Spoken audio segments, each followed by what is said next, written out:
عالم کے آقا آپ کا عالم غلام، آپ ہیں شاہ جہاں شاہ دلاں شاہ زمن، آپ کے دم سے مہو سالو شب و دن صبح و شام، مصطفیٰ مجتبی آپ خیر الورا۔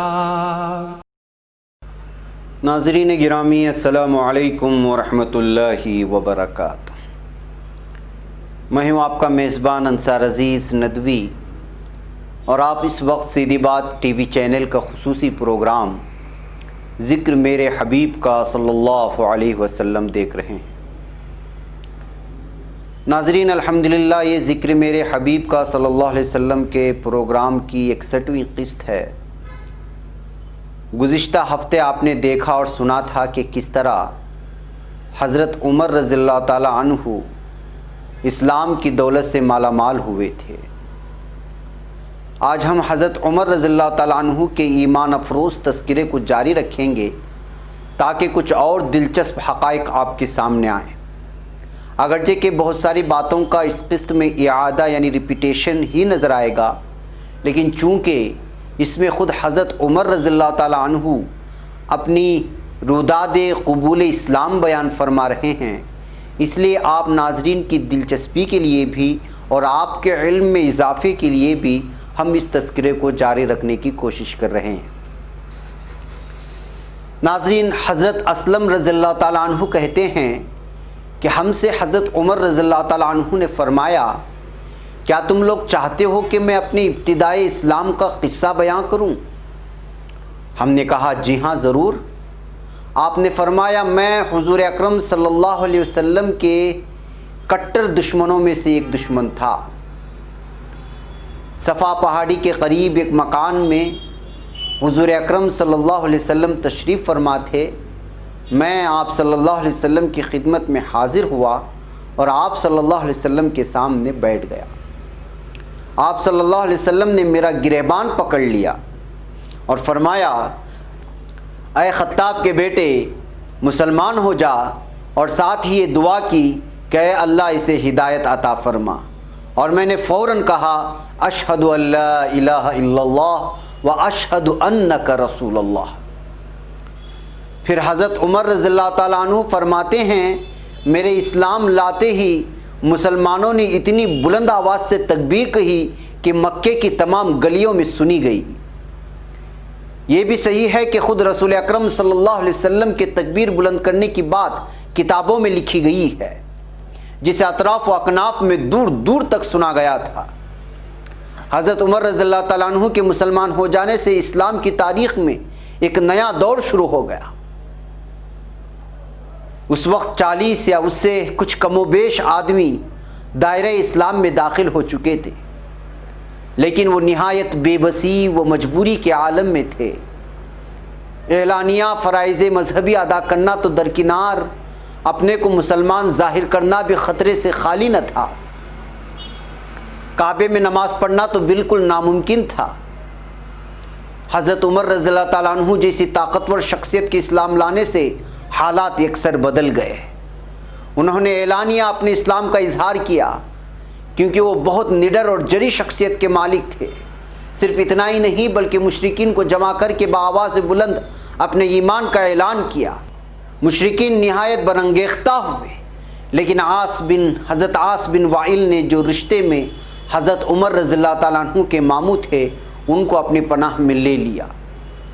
حالانکہ حضرت عمر رضی اللہ تعالیٰ عنہ کو اس سہارے کی مطلق ضرورت نہیں تھی، چونکہ حضرت عمر رضی اللہ تعالیٰ عنہ قبول اسلام سے پہلے اپنے آنکھوں سے مسلمانوں کی مظلومیت کے منظر دیکھتے رہے تھے۔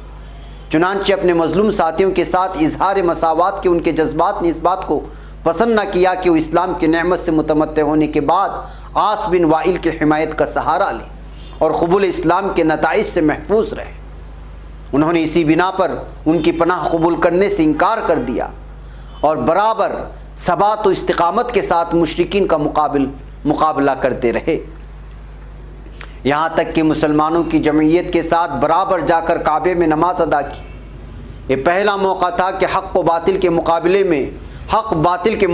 میں سر بلند ہوا اور حضرت عمر رضی اللہ تعالیٰ عنہ کو اس صلے میں دربار نبوت سے فاروق کا لقب مرحمت ہوا۔ حضرت عمر رضی اللہ تعالیٰ عنہ سن 7 نبوی میں اسلام لائے تھے اور سن 13 نبوی میں ہجرت ہوئی۔ اس کا مطلب یہ ہوا کہ گویا انہوں نے اسلام لانے کے بعد تقریباً 6 سے 7 برس تک قریش کے مظالم برداشت کیے۔ جب مسلمانوں کو مدینے کی جانب ہجرت کی اجازت ملی تو حضرت عمر رضی اللہ تعالیٰ عنہ بھی اس سفر کے لیے آمادہ ہوئے۔ ہجرت کرنے والوں کو قریش مکہ کی سخت مزاحمت کا سامنا اور مقابلہ کرنا پڑا۔ حضرت عمر رضی اللہ تعالیٰ عنہ کا بیان ہے، حضرت عیاش بن ربیعہ رضی اللہ تعالیٰ عنہ اور حضرت ہشام رضی اللہ تعالیٰ عنہ صحابی بھی ان کے ساتھ مدینے چلنے کو تیار ہو گئے تھے۔ حضرت عیاش رضی اللہ تعالیٰ عنہ تو روانگی کے وقت جائے مقررہ پر پہنچ گئے، مگر ہشام رضی اللہ تعالیٰ عنہ کے بارے میں کفار کو خبر لگ گئی تو ان کو قریش نے قید کر لیا۔ لیکن حضرت عیاش رضی اللہ تعالیٰ عنہ مدینہ پہنچ گئے۔ اس دوران ابو جہل بھی ماں اپنے بھائی حارث کے مدینہ پہنچا۔ عیاش اس کے چچیرے بھائی تھے اور تینوں کی ماں ایک تھی۔ ابو جہل و حارث نے کہا، تمہارے بعد والدہ کی بری حالت ہو رہی ہے۔ اس نے قسم کھا لی ہے کہ عیاش رضی اللہ تعالیٰ عنہ کا منہ دیکھنے تک نہ سر میں کنگھی کروں گی نہ سائے میں بیٹھوں گی، اس لیے بھائی تم چلو اور ماں کو تسکین دے کر آ جانا۔ حضرت عمر فاروق رضی اللہ تعالیٰ عنہ نے جب یہ سنا تو کہا، عیاش مجھے تم کسی فریب کا شکار ہوتے ہوئے لگتے ہو۔ تمہاری ماں کے سر میں کوئی جو پڑ گئی تو خود ہی کنگا کر لے گی، اور مکے کی دھوپ نے ذرا خبر لی تو وہ خود ہی سائے میں جا بیٹھے گی۔ میری رائے تو یہ ہے کہ تم کو جانا نہیں چاہیے۔ حضرت عیاش بولے، نہیں، میں والدہ کی قسم پوری کر کے واپس جاؤں گا۔ حضرت عمر رضی اللہ تعالیٰ عنہ نے فرمایا، اچھا اگر یہی ارادہ کر لیا ہے تو سواری کے لیے میرا ناقہ لے جاؤ۔ ناقہ یعنی اونٹنی، یہ بہت تیز رفتار ہے، اگر راستے میں ذرا سا بھی ان کے سلسلے میں شبہ گزرے تو تم اس ناقے کی تیز رفتاری کی بنا پر بآسانی ان کی گرفت سے بچ کر آ سکو گے۔ اس کا مطلب یہ تھا کہ حضرت عمر رضی اللہ تعالیٰ عنہ بھانپ گئے تھے کہ حضرت عیاش رضی اللہ تعالیٰ عنہ خطرہ مول لے رہے ہیں، اور ایسا ہی ہوا۔ حضرت عیاش رضی اللہ تعالیٰ عنہ نے ناقہ لے لیا، یہ تینوں چل پڑے۔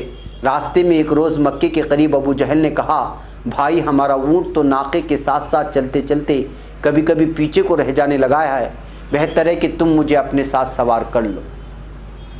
حضرت عیاش بولے، بہتر ہے۔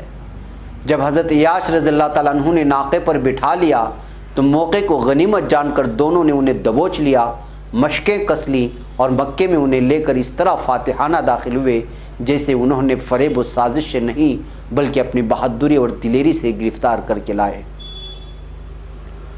یہ دونوں بڑے فخر سے کہتے تھے کہ دیکھو کہ بے وقوفوں اور احمقوں کو اسی طرح سزا دیا کرتے ہیں۔ اب حضرت عیاش رضی اللہ تعالیٰ عنہ کو بھی ہشام رضی اللہ تعالیٰ عنہ کے ساتھ قید کر دیا گیا۔ جب نبی اکرم صلی اللہ علیہ وسلم مدینہ منورہ پہنچ گئے تب حضور اکرم صلی اللہ علیہ وسلم کی تمنا پوری کرنے کے لیے ولید بن مغیرہ رضی اللہ تعالیٰ عنہ مکہ آئے اور قید خانے سے دونوں کو راتوں رات نکال کر لے گئے۔ ناظرین، اسلام کی سربلندی اور اس کی مضبوطی کے لیے نبی اکرم صلی اللہ علیہ وسلم نے حضرت عمر رضی اللہ تعالیٰ عنہ کے قبول اسلام کی دعا فرمائی تھی۔ اس لیے ہم چاہتے ہیں کہ معلوم کریں کہ وہ کیا خصوصیات یا مناقب تھے جن کی بنا پر حضرت عمر رضی اللہ تعالیٰ عنہ کو رسول اکرم صلی اللہ علیہ وسلم عزیز رکھتے تھے۔ ہم یہاں کچھ احادیث بیان کرتے ہیں جن سے حضرت عمر رضی اللہ تعالیٰ عنہ کے مقام و مرتبے اور ان کے منصب اور ان کی جلیل القدری کا اندازہ کرنا کچھ مشکل نہیں ہے۔ ترمذی میں روایت ہے، رسول اکرم صلی اللہ علیہ وسلم کا فرمان ہے کہ عمر سے بہتر کسی آدمی پر ابھی تک سورج طلوع نہیں ہوا۔ ترمذی میں ایک اور روایت ہے، عمر کتنا اچھا انسان ہے، بیواؤں اور یتیموں کی خبرگیری کرتا ہے، ان کے لیے اس وقت کھانا لاتا ہے جب لوگ عالم خواب میں ہوتے ہیں۔ حضرت عبداللہ ابن عباس رضی اللہ عنہما سے روایت ہے کہ رسول اکرم صلی اللہ علیہ وسلم نے دعا فرمائی کہ اے اللہ، عمر بن خطاب کے ذریعے اسلام کو عزت عطا فرما۔ اس حدیث کو امام حاکم نے روایت کیا ہے اور کہا ہے کہ یہ حدیث صحیح الاسناد ہے۔ حضرت عبداللہ ابن عباس رضی اللہ تعالیٰ عنہما سے روایت ہے کہ رسول اکرم صلی اللہ علیہ وسلم نے دعا فرمائی، اے اللہ ابو جہل ابن ہشام یا عمر بن خطاب دونوں میں سے ایک کے ذریعے اسلام کو غلبہ اور عزت عطا فرما۔ چنانچہ حضرت عمر رضی اللہ تعالیٰ عنہ اگلے دن الصبح حاضر دربار رسالت آپ صلی اللہ علیہ وسلم میں حاضر ہوئے تھے اور مشرف اسلام ہو گئے تھے، یعنی آپ صلی اللہ علیہ وسلم کی دعا حضرت عمر رضی اللہ تعالیٰ عنہ کے لیے قبول کر لی گئی تھی۔ اس حدیث کو بھی امام ترمذی نے روایت کیا ہے۔ حضرت عبداللہ ابن عباس رضی اللہ تعالیٰ عنہما سے روایت ہے کہ جب حضرت عمر رضی اللہ تعالیٰ عنہ ایمان لائے تو جبرائیل علیہ السلام نازل ہوئے اور کہا، اے محمد صلی اللہ علیہ وسلم، تحقیق اہل آسمان نے حضرت عمر رضی اللہ تعالیٰ عنہ کے اسلام لانے پر خوشی منائی ہے اور مبارکبادیاں پیش کی ہیں۔ سبحان اللہ۔ ناظرین، اس حدیث کو ابن ماجہ نے روایت کیا ہے۔ ہم انشاءاللہ تعالیٰ اگلی قسط میں بھی مناقب حضرت عمر رضی اللہ تعالیٰ عنہ کا یہ سلسلہ جاری رکھیں گے۔ آج کے ہماری ایپیسوڈ میں یہ وقت ہو چلا ہے۔ اپنا ڈھیر سارا خیال رکھیں۔ ان ویڈیوز کی لنکس کو دوسروں تک پہنچا کر ثواب جاریہ میں اپنا بھی نام لکھوائیں۔ مجھے اجازت دیں۔ السلام علیکم ورحمۃ اللہ وبرکاتہ۔ آپ ہیں عالم کے آقا، آپ کا عالم غلام، آپ ہیں شاہ جہاں، شاہ دلاں، شاہ زمن، آپ کے دم سے مہو سالو شب و دن، صبح و شام، مصطفیٰ مجتبیٰ، آپ خیر الورا۔